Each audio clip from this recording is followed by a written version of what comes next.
These are extraordinary times and very difficult times from a number of perspectives. First of all, from the financial stress level that we have in agriculture, with prices on practically everything we grow and raise having been reduced significantly since the outbreak of the coronavirus. That's very concerning all the way across the board. And I'm sure it's concerning all of you that are watching this. And this is ending the 5th week of having the Farm Bureau team working from home by and large. And Farm Bureau has continued to work to serve members in many, many ways. And that has come in some interesting things related to technology. We've done 2 teletown halls now.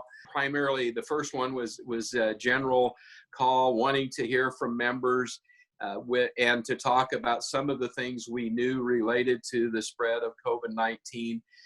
The second one, the more current one that we did was again primarily to listen, but there were new things to talk about there. And then we of course did a Facebook Live event with Dr. Gold to talk about some of the health aspects that we believe that it was important to be accessible for all of our members. We've written numerous letters to leaders all across the spectrum. So we've communicated with our senators and congressmen, both by letter and by telephone.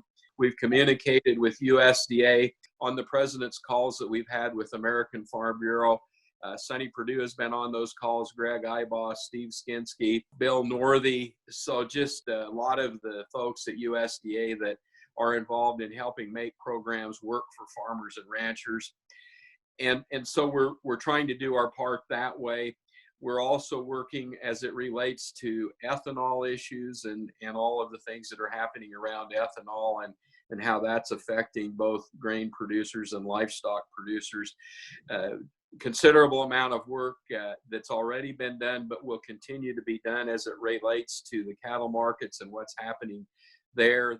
Concerns. We've sent letters to Department of Justice, to the Commodity Futures Trading Corporation as it relates to some of our concerns and your concerns with the cattle markets. We've been working very hard related to the CARES Act.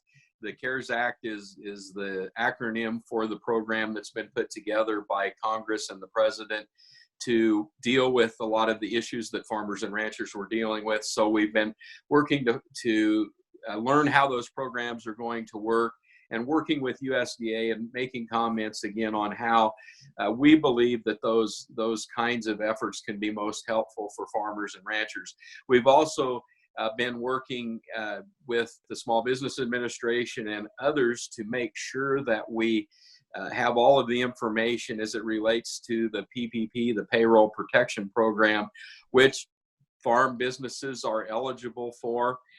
Unfortunately, we have learned that program is out of money at this point, but we believe that will be addressed by Congress in the future. And farmers and ranchers, as well as the general public, have been under a lot of stress and a lot of pressure just dealing with all of the things that we're having to deal with. And so on our website at NEFB.org, we have a section entitled Rural Resilience, and there you can find information about how to deal with some of the challenges that we're all dealing with. There's some information there that can be helpful for a lot of us. And so I would suggest that's something else that folks look at. So I guess my last comment is that as most of you know, throughout the history of Nebraska Farm Bureau, we've dealt with issues that have affected farmers and ranchers. And we've really tried to be there when things are tough, when we've got issues to deal with. Certainly, this is one of those times, and we're working as hard as we can on your behalf. But again, just a final reminder that if there's something that you have, get a hold of us one way or another. If you want to call, that would be great. If you want to go to the website and leave your concerns or information there, please do that as well, because all of those kinds of things help us to serve you better. Again, have a great day, and we'll look forward to talking to you again soon.